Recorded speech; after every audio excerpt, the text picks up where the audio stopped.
Jesus crucified on the cross. Jesus who died and risen again. Jesus now interceding in the most holy place. Jesus coming again. This should be a discourse of the present truth, especially in this moment. Ang sabi naman po, 1 Corinthians chapter 2, verse 2, sapagkat aking ibinasyang walang maalaman sa gitna ninyo, maliban na si Jesus Cristo at siya na pinakita.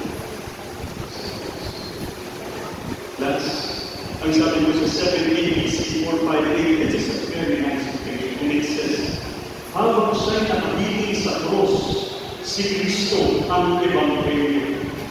Ito ang ating argumento, doktrina, babala sa mga hindi nagsisisi, ang pampatibay loob sa kalungkutan, ang pag-asa ng bawat mananampalataya. Mapapatid ko na po ay napansin.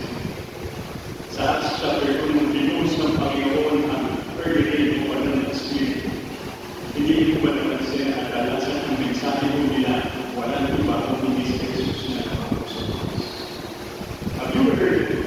In Acts chapter 2, ang birthday nila kung magsisi kayo at manumbalik kayo sa pananampalataya at Kristo Jesus. Acts chapter 4, si Peter sa sinagoga, pinatigil siya magsalita.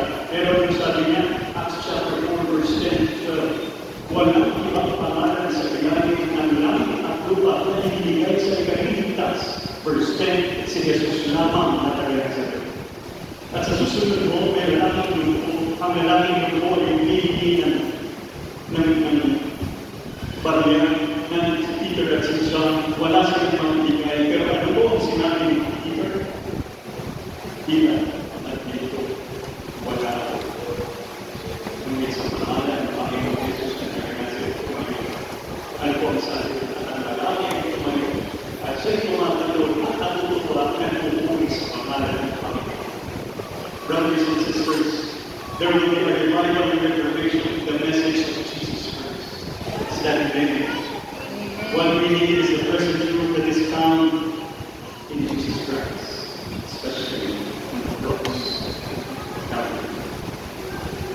And some of the Desire of Ages, Spirit of Prophecy, Volume 3, page 185, ang gagawin ng pinako si Jesus sa cross. Look. Nakita ng langit na may katakutan at pagkamamahal si Kristo na nakapiling sa cross.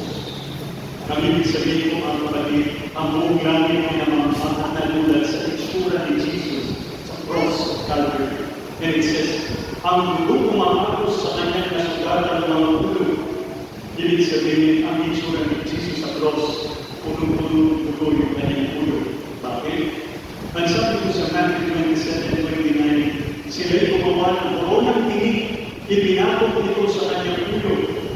Pero sabi sa Matthew 27:30, kinuha nila ang tambok at hinahampas ang kanyang mga ulo. Imagine gumawa ko yung Roman soldier ng koronang tinig, ang word ko sa Desire of Ages, habang nilalagay ko ito, pinipilit pinang bumalik ang tinig sa alaman hanggang sa dugo. Ang word na po ng Desire of Ages 74, paminsan-minsan ay inaagaw ng pinamasamang kamay ang tambok hawak niya, hinahampas ang korona sa kanyang buhok, at pinipwersa ang tinig sa kanyang ulo na nagtutulog ng paghagos ng